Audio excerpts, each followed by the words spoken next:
wanti filannaa barbaachisu kan durirraa adda ta'e fooyya'ee waan sadii fiduu danda'u hin jiru natti fakkaata. Waan sadan sana immoo fiduu baannaan filannaa durirraa adda waan isa godhu hin jiru. Tokkoffaan filannaan kun nagaa biyya kanaaf nagaa fiduu danda'a isa jedhu olaalle waan fiduuf natti fakkaatu. Tokko sana filannaa kana keessaa sabni biyya kanaa kan eeguun irra jiru kan eeguun nurra jiru filannaan kun nagaa biyya kana nagaa bal'aa fiduu danda'amuu hin danda'u. Gara biraatti deemaa jira jechuu kooti. Tokko sana waan danda'u natti fakkaatu. Lammaffaa immoo filannaan kun sirna dimookiraasii akka dhalatu godha. Sirna dimookiraasii kana keessaa dhalachuu danda'a waan dhalatu natti fakkaatu. Sadaffaa immoo nagaa argannee sirni dimookiraasii dhalatee bulchiinsa gaarii fooyyee qabu argannee fuulli keenya ijji keenya qalbiin keenya gara guddinaatti gara of guddisuu biyya guddisuutti deemuu dandeenya immoo kunis mul'achaa hin jiru. Yaa kana sadan amma finnetti immoo wanti filannaa duriirraa adda ta'u adda isa godhomtuu hin jiru jechuu kooti. Rakkoo kan dhiibee nu baase inni kaan akkuma jirutti ta'e dhiibbaan nurratti deemaa ture maal deemaa ture deemaa jiru akkuma jirutti ta'e kanaa jechuu kooti.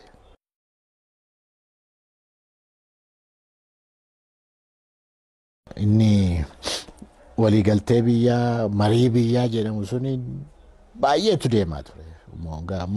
Mana galmee mana muummicha ministeeraatti isaa ta'u magaalaa kana iddoo baay'eetti isaa ta'u Adaamaa Bushooftuu dhibbaa ol ta'a.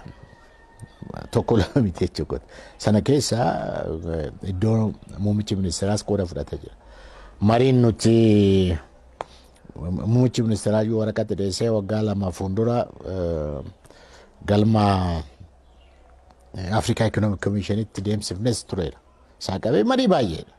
Mariin kun hunduu fedhii mootummaa alajaa ta'ee fi mootummaan isa barbaadu sana. Inni barbaadu maa inni humni adaawii keessaa ba'ee biyya kanaa jijjiirama biyya kanaa geggeessuutu irra jira. Jijjiirama biyya kanaa olaantummaadhaan hammatee deemuutu irra jira. Isa nu jalaan tuqiinaadha. Barcuma soo ta'ee maalii soo ta'ee yaada soo ta'ee maal ta'ee sana handhuura godhatanii jaachuudhaan abjuu sana abjuu biyya kana nuti itti fufee bulchuutu irra jira geggeessuutu irra jira isa jedhu sana abjuu sana irraa deemanii abjuu sana alawwa hin didan deemuu didan. Nuti immoo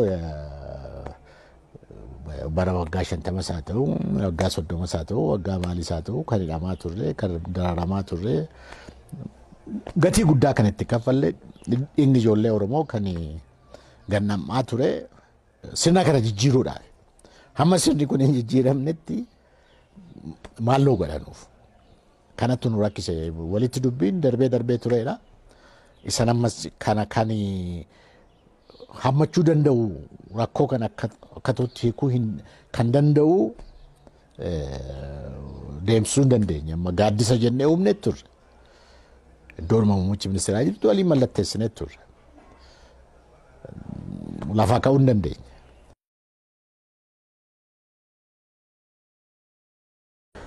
Isuma nuti jennetu jechuudha deemaa jira bara. Biyyi kun nagaan argattu biyyi sirni dimookiraasii kana keessaa dhalachuu hin danda'u. Waliigaltee biyyaa barbaachisa waliigaltee marii biyyaa barbaachisa jennee isa nuti dubbachaa turre isa malee itti deemuun gatii kaffalchiisuu danda'u. Biyya garaagaraa hin taanetti akka geessuu danda'u argaa jirra bara. Waggaa 3 yennaa waggaa 3 dura waggaa 2 dura waggaa 1 dura kan ture bara amma hin jiru. Biyyi kun gara gadheetti gara rakkoo bal'aatti deemaa jirti. Nuti jechaa turre sun dhufaa jira. Utuma iji isaanii ilaalu iji keenya ilaalu biyya kanatti dhufaa jira. Wanti karaa qaxxaamuraan bira dabartu hin jiru bara. Karaa qaxxaamuraan otoo darbuu danda'ame Nugusa Sillaaseetii qabee Dargii qabee Mallas Faayii qabee eenyu qabee namni baay'ee yaaleera. Biyyi kun biyya bal'aa saba baay'eedha. Sabni kun mirga isaa barbaada. Abjuu ofii qaba, hawwii ofii qaba, fedhii ofii qaba. Bulchiinsa gaarii argachuu, nagaan jiraachuu, guddina argachuu kana bira qaxxaamuraan darbitee hin dandeessu galee.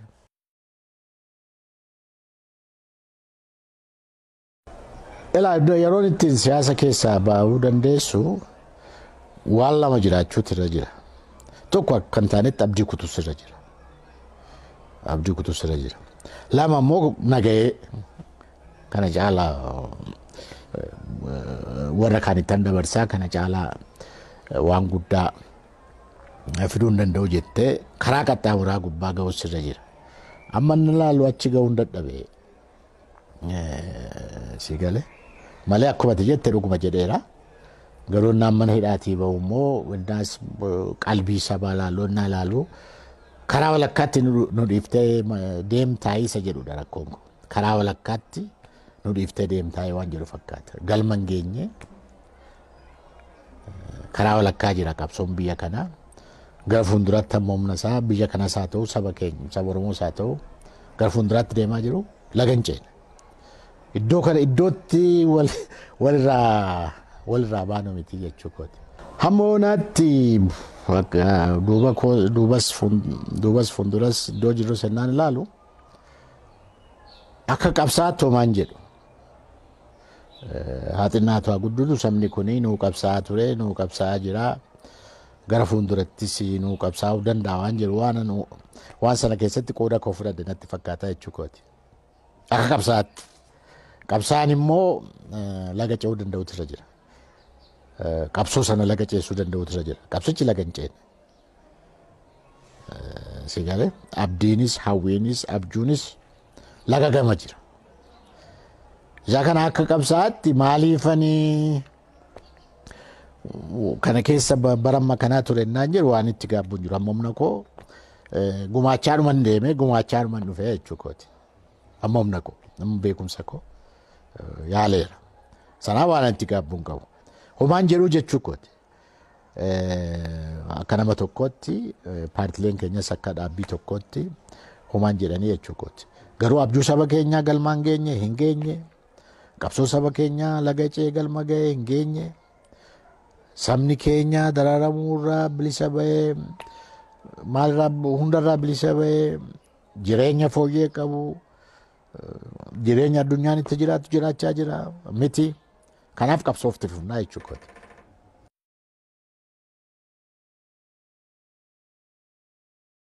Bakka bu'aa sabatu filata. Dhaabbiitu filata sabatu filata. Garuu ani kana amma humna keenyaatti amma beekumsa kootti gaggaafuma manaa baanu Oromoo yuuz liigii jennee ijaarreerraa jechuudha. Gaafuma manaa baanu Oromoo yuuz liigii waggaa 25 inni dhaabbiin keenya ijaaramu dura kan tarkaanfanne yuuz liigii ijaaruudhaan achi keessatti guddifta. Ijoollee beekumsa karaa qaxxaamuruu dandeessu, siyaasa gaggeessuu dandeessu, guddachuu dandeessu achi keessatti guddifta. Yommuu allaa jechuu kooti ammas yuuz liigii qabnaa ijoolleen fooyyee qaqqabdu achi keessa jiru guddisuu mayaalla. Guddisuun sun egaa akka ta'utti intilii ta'uun egaa dhiibbaan mootummaa kun deemsisaa ture maal ta'a ture. Inni kaan hin badaa, inni kaan bosona galaa, inni kaan biyya alaatti badaa, inni kaan mana hidhaatti miidhaan gadee ragaa. Dadhabbii sana malee amma humna keenya yaalaa turre ammas yaalaa jirra. Inni waan hojjetamuutu irra jirudha jedha. Nam tokko otoo hin taane dhaabbiin tokko hoogganuu kan danda'u maal ta'uu kan danda'u uumuu danda'us irra jira. Sana keessa inni tokko ta'uu hin danda'a.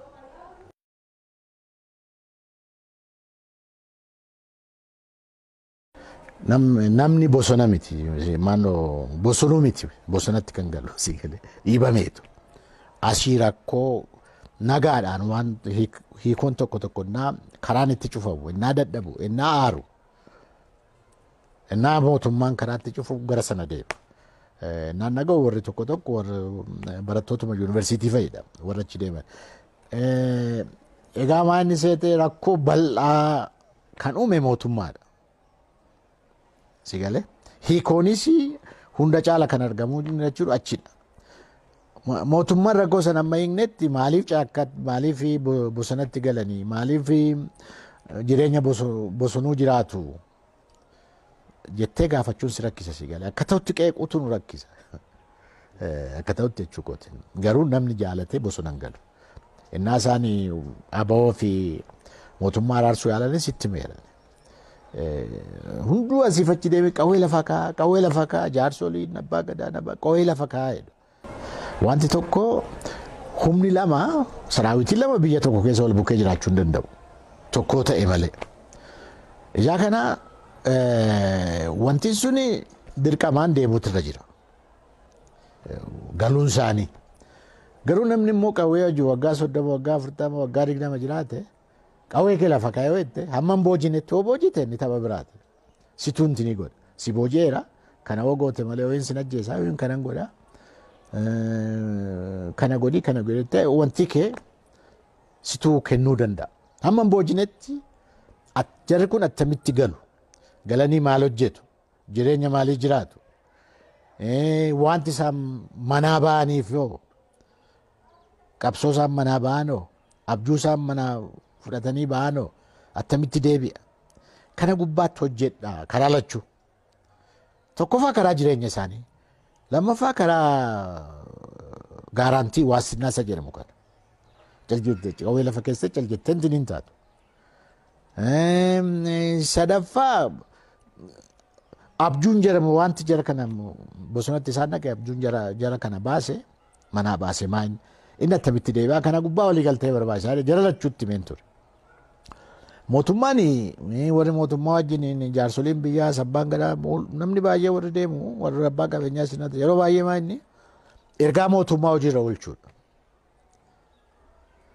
inni immoo hin taane kana rakkichi isaa jechuu kooti ijaa kana waan baay'een akka ta'utti akkan dubbadhuuf na rakkisaa jechuu kooti saba ofii ijaare tula gaci'a mirga isaa eegsifachuu danda'a bilisa ba'uu danda'a dachii isaa gubbaa qe'ee isaa gubbaa biyya isaa gubbaatti abbaa biyyaa abbaa dachii ta'uu danda'a ijaa kana dargaggoo Oromoo qeerroo Oromoo saba Oromoo abbaa gadaatti qabe abbaan gadaas abbaa gadaa akkan abbaa garaan ta'inaa jedheetti meen ture yeroo tokko abbaan gadaa abbaa garaan ta'inaa hundi sabni keenya amma humna isaatti amma beekumsa isaatti amma dandeettii isaatti of